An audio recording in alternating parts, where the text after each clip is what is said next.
Assalamualaikum warahmatullahi wabarakatuh.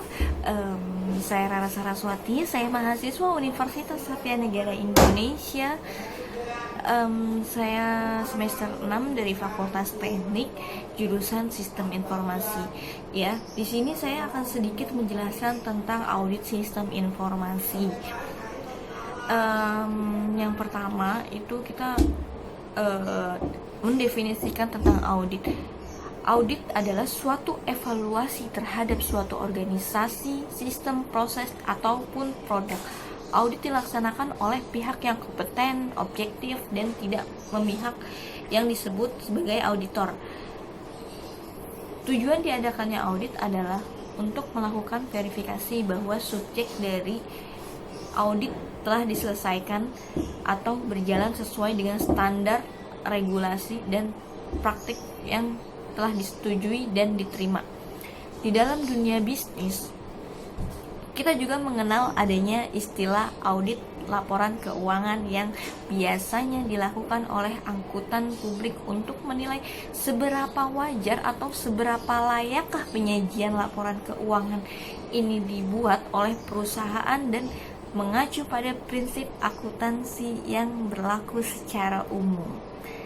Tujuannya adalah verifikasi bahwa subjek dari audit telah diselesaikan atau berjalan sesuai dengan standar, regulasi, dan praktik yang telah disetujui dan diterima.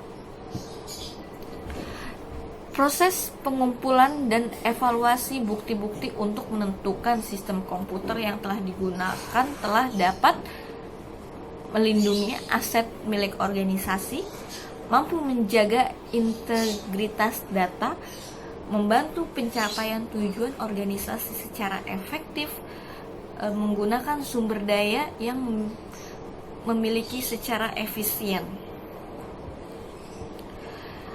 Pentingnya audit sistem informasi.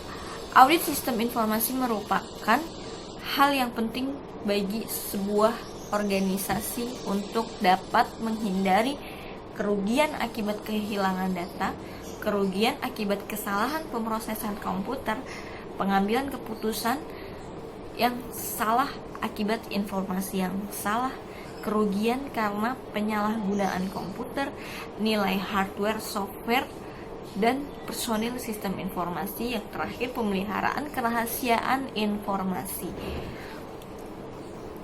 Faktor-faktor yang harus diperhatikan dalam melaksanakan audit adalah dibutuhkan informasi yang dapat diukur dan sejumlah kriteria standar yang dapat digunakan sebagai panduan untuk mengevaluasi informasi tersebut. Penetapan entitas ekonomi dan periode waktu yang diaudit harus jelas untuk menentukan lingkup tanggung jawab auditor. Bahan bukti harus diperoleh dalam jumlah dan kualitas yang cukup memenuhi tujuan audit. Kemampuan auditor memahami kriteria yang digunakan serta sikap independen dalam mengumpulkan bahan untuk diperlukan untuk mendukung kesimpulan yang akan diambilnya. Tipe-tipe audit secara umum yaitu audit laporan keuangan, audit kepatuhan, dan audit operasional. Jenis-jenis audit: sistem audit, audit terhadap sistem terdokumentasi untuk memastikan sudah memenuhi standar nasional atau internasional. Compliance audit untuk menguji efektivitas dari kebijakan, prosedur, kontrol, unsur hukum, dan unsur hukum yang lain. Produk atau service audit untuk menguji suatu produk atau layanan telah sesuai seperti spesifikasi yang telah ditentukan dan cocok untuk digunakan. Tujuan audit operasional adalah menilai kinerja dibandingkan dengan kebijakan-kebijakan, standar-standar, dan sasaran-sasaran yang ditetapkan oleh manajemen. mengidentifikasi peluang dan memberikan rekomendasi untuk perbaikan atau tindakan lebih lanjut.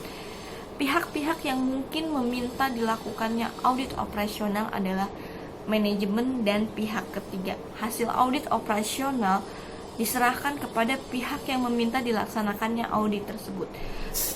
Dan yang terakhir di sini saya akan menjelaskan tentang keuntungan audit, yaitu menilai keefektifan aktivitas-aktivitas dokumentasi dalam organisasi, memonitor kesesuaian dengan kebijakan, sistem, prosedur, dan undang-undang perusahaan, mengukur tingkat efektivitas dari sistem, mengidentifikasi kelemahan di sistem mungkin mengakibatkan ketidaksesuaian masa dating, menyediakan informasi untuk meningkatkan saling memahami antar departemen dan antar individu, melaporkan hasil tinjauan dan tindakan berdasarkan risiko ke manajemen. Oke, mungkin cuma sedikit cukup, hanya itu yang bisa saya jelaskan. Atas perhatiannya saya ucapkan terima kasih. Assalamualaikum warahmatullahi wabarakatuh.